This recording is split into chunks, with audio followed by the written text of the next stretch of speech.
एक बात बोले भैया, गरीबों का कोई नहीं होता है। जो गरीब होते ना उनका कोई नहीं होता। गरीबों का तो केवल और केवल श्री कृष्ण होते हैं। गरीबों के तो केवल परमात्मा। मंच पर चढ़ने भी उन्हीं को मिलता है जो अमीर होते हैं। आरती में नाम भी उन्हीं का बोला जाता है जो तो या तो नेता हो या फिर अमीर हो।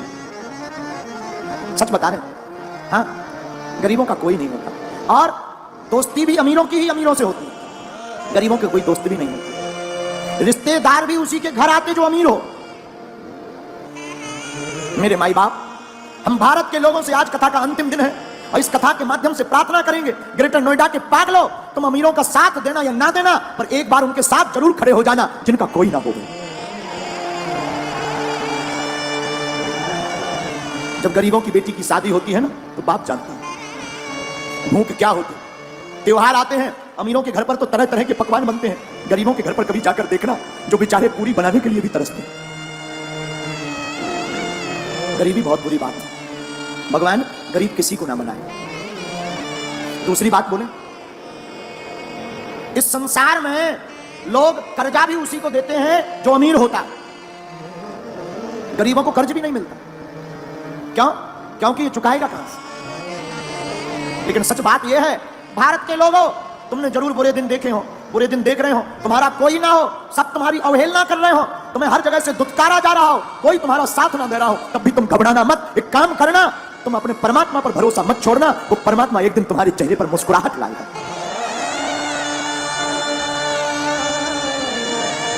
लाए हमने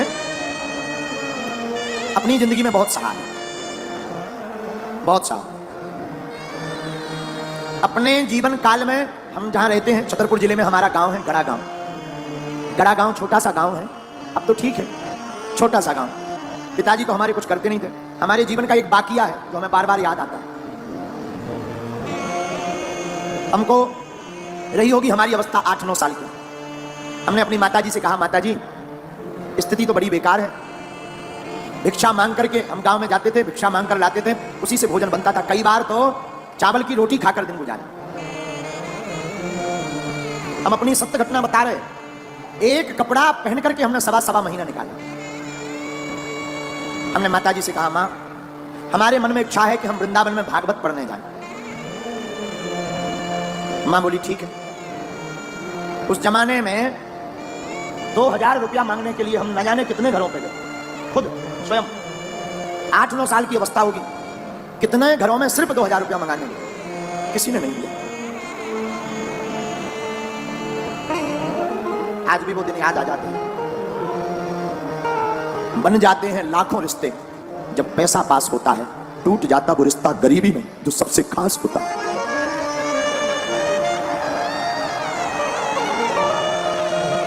कितना भी प्रिय रिश्ता हो, अगर तुम्हारे जेब में कुछ नहीं होगा तो कोई नहीं पूछेगा। लोग तभी पूछते हैं जब तुम्हारे पास कुछ हो गए। हम भारत के लोगों से प्रार्थना करेंगे, अमीरों की बेटियों की शादी में तो लाखों के गिफ्ट लेकर तुम जाते हो, कभी मौका मिले तो उस गरीब मजदूर की बेटी की शादी में भी पहुंच जाना जिनके घर पर कोई नहीं जाता।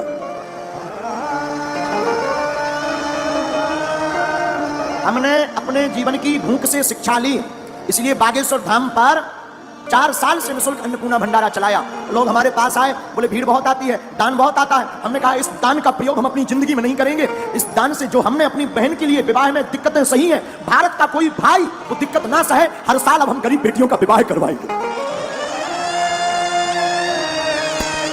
क्योंकि हमने तो सही लिया। हमने भूख भी देखी। माई बाप आज जरूर बैठकर कथा कर रही है, हनुमान जी की कृपा है। हमने वो दिन भी देखे जब हमारे पिताजी का नाम लोग कार्डों में नहीं लिखवाते। कार्ड में इसलिए नहीं लिखवाते थे कि आएंगे तो फटे कपड़े पहन करके आएंगे। फटे कपड़े पहनकर आएंगे तो बेइज्जती हो जाएगी। अपनी बेइज्जती से बचाने के लिए कार्डों में नाम नहीं लिखवाते थे। लेकिन हमने भी हार नहीं मानी। हमारी मां कहती थी, बेटा भगवान के घर देर है अंधेर नहीं, तुम बागेश्वर हनुमान जी को पकड़े रहो, एक दिन आएगा। माई बाप कभी उस पिता के दिल से पूछना जिसकी बेटी घर पर हो, घर पर खाने का भी दाना ना। कभी विचार कर, अंधेरी रातें हो, हमारा तो बचपन काल पूरा अंधेरे में गुजरा। एक कमरा था 16 बाई 12 का, गर्ग जी, एक कमरा 16 बाई 12 का, वो भी छप्पर का, उसमें खप्पर। और बरसात आती थी तो आफत आती थी। बरसात में पलंग के नीचे हमसे छोटी बहन और भाई तीनों बैठ करके बरसात को निकालते थे, क्योंकि पूरे कमरे में पानी भर जाता था।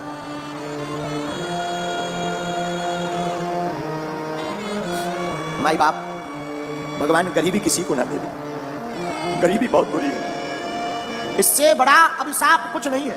कोई नहीं पूछता, न मंचों पर आने देते, न आगे होने देते, दुत्कारते अलग से हैं, रिश्तेदार पूछते नहीं हैं। इसलिए माई बाप, ईश्वर गरीबी किसी को ना दे। और हम तुमसे प्रार्थना करेंगे कि तुम्हारे गांव में, परिवार में ऐसा कोई हो, तो हमारी प्रार्थना है किसी का तुम साथ देना या मत देना। इस बार हमने प्रण लिया 8 मार्च 2024 को जो बेटियों का विवाह होगा, ऐसी बेटियां जिनके माँ बाप है नहीं, एकदम पिछड़ी हुई, उन बेटियों को एक एक मोटरसाइकिल देंगे। साधु, हम तुमसे भारत में दान लेने नहीं आए हैं, हम धन कमाने नहीं आए। भारत के लोगों, हम तुम्हारे दिल में हनुमान जगाने आए हैं। भारत का सबसे बड़ा पोर्ट 76,000 करोड़ रुपए से पाढवण महाराष्ट्र में बन रहा है। हमारा सिद्धांत सिर्फ हनुमान का है। हमारा सिद्धांत सिर्फ इतना है कि सनातन धर्म धंधा नहीं है। सनातन धर्म पूरी दुनिया का सबसे बड़ा धर्म और करुणा का धर्म है।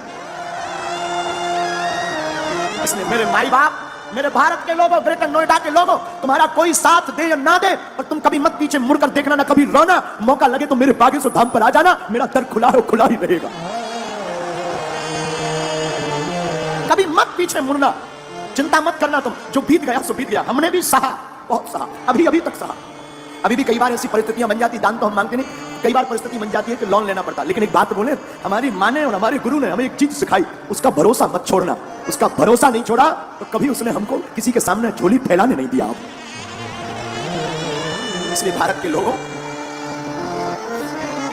क्योंकि जिसके पास गरीबी होती है वही ये दुख जानता है। सबकी समझ में नहीं आता माई बाप, ना ना ना। अभी बरसात चल रही है, हमको पूर्ण याद है, अभी भी हम एक कुर्ता रखे हुए हैं अपना पुराना। तो कभी कभी हम याद कर लेते उस कुर्ता को देखकर, है तो छोटा, बहुत पुराना, हम रखे हुए हैं और याद कर लेते हैं। माई बाप, बरसात में कपड़ों की वो दुर्गंध, भीगे हुए कपड़ों की दुर्गंध। मेरे साधु, हम अपने जीवन की कथा बताकर आपको कहना यह चाह रहे हैं, हमारे जैसे नालायक की लाज, हमारे जैसे मूर्ख की लाज, हमारे जैसे विचित्र व्यक्ति की लाज जब बागेश्वर बालाजी ने बनाई है, तो भैया तुम भी इनके चरण शरण मत छोड़ना, ये तुम्हारी भी लाज बचाएंगे। हम ना तो पढ़े लिखे हैं, ये जो आप टीवी पर देख रहे हैं ना, ये हमारा पुराना घर है। यही वो घर है जिसमें हमने अपनी जिंदगी की शुरुआत की, इसमें हमने अपने जिंदगी को जिया। ये घर ना आज भी कई बातों को संजो करके रखे हुए।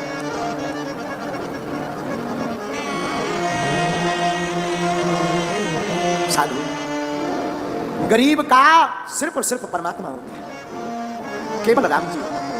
कोई नहीं पूछता। मुझे कौन पूछता था?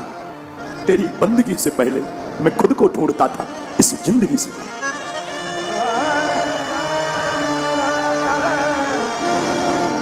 इस भारत में गरीब सिर्फ ताली बजाने के काम आता है, नेताओं की रैलियों में भीड़ बढ़ाने के काम आता है, या मंच के सबसे लास्ट में ताली बजाने। हमारा तो बस नहीं चलता, हमारी तो मजबूरी है। हमारी तो सबसे बड़ी मजबूरी है कि अगर हम इन लोगों को साथ नहीं देंगे, इन लोगों को मंच पर नहीं चढ़ाएंगे, तो कौन टेंट लगाएगा, कौन व्यवस्था बनवाएगा? वरना हमारी दिली इच्छा तो यह है कि सबसे लास्ट में जो बैठा है वो मंच पर आने का अधिकारी है। लेकिन करें क्या, हमारी मजबूरी है, हमारे हाथ बंधे, इतनी व्यवस्था है नहीं, इतना धन है नहीं। लेकिन फिर भी जब कभी हमारे पास व्यवस्था हो जाती ना, तब हमने एक प्रण लिया, हम जंगल में जाकर आदिवासियों वनवासियों के बीच में जाकर अपनी तरफ से, धाम की तरफ से खर्च करके टेंट लगाकर उनको यजमान बनाकर कथा करवाते हैं। फिर वो मंच पर आते हैं, वो मंच पर आरती करते हैं और बड़े बड़े नेता नीचे बैठकर उनके लिए ताली बजाते हैं।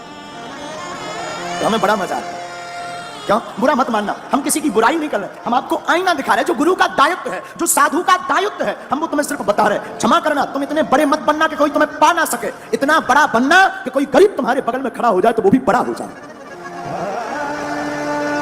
और हम तो अपने बालाजी से यही प्रार्थना करते हैं, जो हमने भोगा है, जो हमने दुख पाया है, बालाजी करे कोई ना पाए, कोई ना पाए। और जितने लोग आज यहां बैठे हैं, हनुमान जी करे कि जाओ तुम्हारी झोली ऐसी ही भरती रहे, तुम्हारे काले दिन, बुरे दिन आज से ही दूर हो जाएं, तुम्हारी जिंदगी में आज से ही खुशियां भर जाएं। जिन जिन ने कथा सुनी, जाओ तुम पर हमारे हनुमान जी की, सन्यासी बाबा की जैसी उन्होंने हमारी लाज राखी, तुम्हारी भी बुला करें।